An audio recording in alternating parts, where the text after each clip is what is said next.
नमस्कार, आप देख रहे हैं टीवी 9 राजस्थान। मैं हूं अम्बेश श्रीवास्तव। ये पीएम शो। देखिए, ओएमआर घोटाले में जिस तरीके से विवाद सामने आया, उसके बाद मुख्यमंत्री भजनलाल शर्मा जी का एक्शन, एसओजी का एक्शन, और उस पर अब पूर्व मुख्यमंत्री अशोक गहलोत का पलटवार। और इस बीच सबसे बड़ी बात कि सचिन पायलट ने भी अब सामने आकर एक बड़ी बात कही है।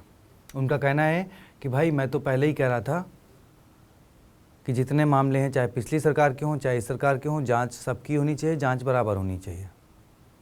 अब सचिन पायलट का इस तरीके से आकर बोलना एक बार फिर सियासी सरगर्मियां तेज़ कर देता है। देखिए, सचिन पायलट जब उनको राजस्थान प्रदेश कांग्रेस की कमान सौंपी गई थी तो उन्होंने बड़े मुद्दे उठाए थे, सड़कों पे खूब संघर्ष किया था। उस वक्त वसुंधरा राजे सिंधिया की सरकार थी। सचिन पायलट खूब संघर्ष करते हुए दिखाई देते थे। कई सारे मुद्दे उन्होंने उठाए थे, सरकार पे खूब सारे आरोप लगाए थे। नतीजा क्या हुआ? 2018 में चुनाव हुए, कांग्रेस सत्ता में आई, बीजेपी सत्ता से बाहर हो गई। अब सचिन पायलट ने कहा कि भाई, जो मैंने मुद्दे उठाए थे, जिन मांगों को लेकर मैंने सड़क पे संघर्ष किया था, उन मुद्दों को लेकर उन मुद्दों की जाँच होनी चाहिए, उन योजनाओं में घोटालों की जाँच होनी चाहिए। 1.5 साल हो गए जब सचिन पायलट की मांगें नहीं मानी गई, उनकी बातों को नहीं सुना गया, तो आखिर सचिन पायलट बगावत पर उतर आए। नतीजा क्या हुआ कि उन पे बहुत से आरोप लगे, उन्हें अपने पदों से इस्तीफ़ा देना हटा दिया गया। बजाय इस्तीफ़ा देना कहना उचित होगा, उनको हटा दिया गया। तो एक संघर्ष देखने को मिला। अब जब देखिए, लगातार पेपर लीक की परतें खुल रही हैं, आरपीएससी तक इसकी पैठ जा चुकी है, आरपीएससी सदस्य तक इस मामले में गिरफ्तार हो चुके हैं पेपर लीक के मामले में। और ओएमआर सीट का घोटाला अब नया सामने आया ही है। किस तरीके से जो बच्चे फेल हो गए थे, जिनका कोई औचित्य नहीं था, वो तक पास कर दिए गए। तो अब सवाल यही आ रहा है कि लाखों बच्चों को, बल्कि कहा जाए तो इस दरमियान कम से कम नहीं तो पिछले 10-12 सालों में मेरे ख्याल से 50 लाख बच्चों ने एग्ज़ाम दिए होंगे, और उनमें से कुछ ही सेलेक्ट हो पाए, नहीं बाकी कहीं ना कहीं कोई फर्जी डिग्री के मामले में, तो कहीं ओएमआर सीट का घोटाला है, कहीं पेपर लीक हो जा रहे हैं, कहीं डमी कैंडिडेट्स के खुलासे हो रहे हैं। जितनी परीक्षाएं पिछले 12 सालों में 13 सालों में राजस्थान में हुई हैं, उनमें से आधी से ज़्यादा परीक्षाओं में फर्जी degree, paper leak, dummy candidates, और नतीजा परीक्षा रद्द या परीक्षा कैंसिल या परीक्षा दोबारा करानी पड़ी। इसमें नुकसान सरकारों का नहीं हुआ। 5 साल कांग्रेस का शासन रह गया, 5 साल बीजेपी का शासन रह गया, सरकारें बदलती नहीं। बर्बाद हुआ लाखों बच्चों का भविष्य, जिन्होंने सालों साल तैयारियां करी, जिनके घर परिवार वालों ने दिन रात एक किए कि हाँ, उनका बच्चा सरकारी नौकरी पा जाएगा। भविष्य उन परिवारों का खराब हुआ, उन बच्चों का खराब हुआ।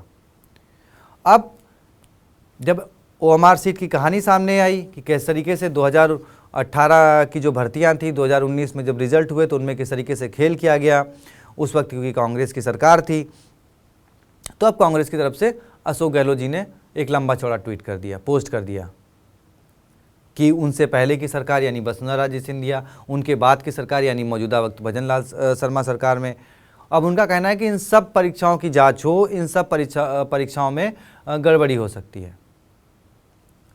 जब सब परीक्षाओं की जांच होगी, सब परीक्षाओं की गड़बड़ी होगी, तो नुकसान किसका होगा? और जब 5 साल आपके थे तब आप क्या कर रहे थे? जब आपका ही नेता, आपका ही उप मुख्यमंत्री ये कह रहा था कि हाँ, वसुंधरा राजे सरकार के वक्त के घोटालों की जांच करिए, तो आप क्यों नहीं कर रहे थे?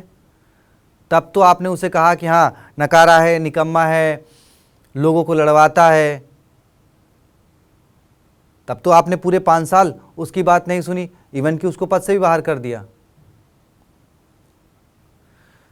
अब जांच चल रही है, मछलियां पकड़ी जा रही हैं। सरकार का दावा है कि वो मगरमच्छों को पकड़ेंगे, लेकिन कब पकड़ेंगे, सवाल ये भी खड़ा होता है।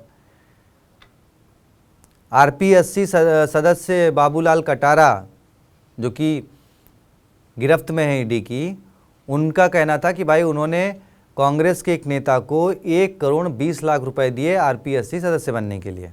उन्होंने बाकायदा कांग्रेस के कई नेताओं के नाम गिना दिए कि हाँ, उन लोगों ने उनकी पैरवी करी थी आरपीएससी सदस्य बनने के लिए।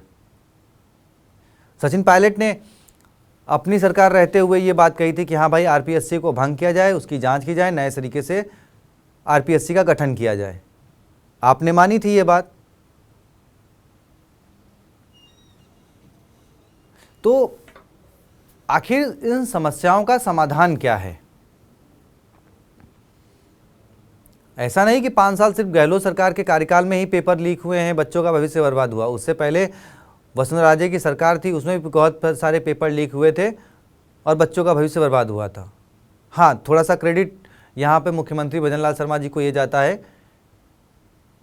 कि हाँ उनकी अभी 2 साल की सरकार में कोई पेपर लीक नहीं हुआ, लेकिन एक आरोप ये लगता है कि हाँ उन्होंने कौन से बड़े एग्ज़ाम कराए हैं। लेकिन गनीमत है कि जो भी हुए हैं वो तो कम से कम लीक नहीं हुए हैं। अगर बड़े नहीं भी हुए हैं तो ठीक है, और अगर नहीं हुए हैं, नहीं वो करा रहे हैं, तो फिर विपक्ष से सवाल यह है कि विपक्ष कर क्या रहा है। अगर 2 साल में भजनलाल सरकार युवाओं को लेकर कुछ नहीं कर रही है तो आपका सड़कों पर संघर्ष क्यों नहीं दिख रहा है? आप सड़कों पर क्यों नहीं आ रहे हैं?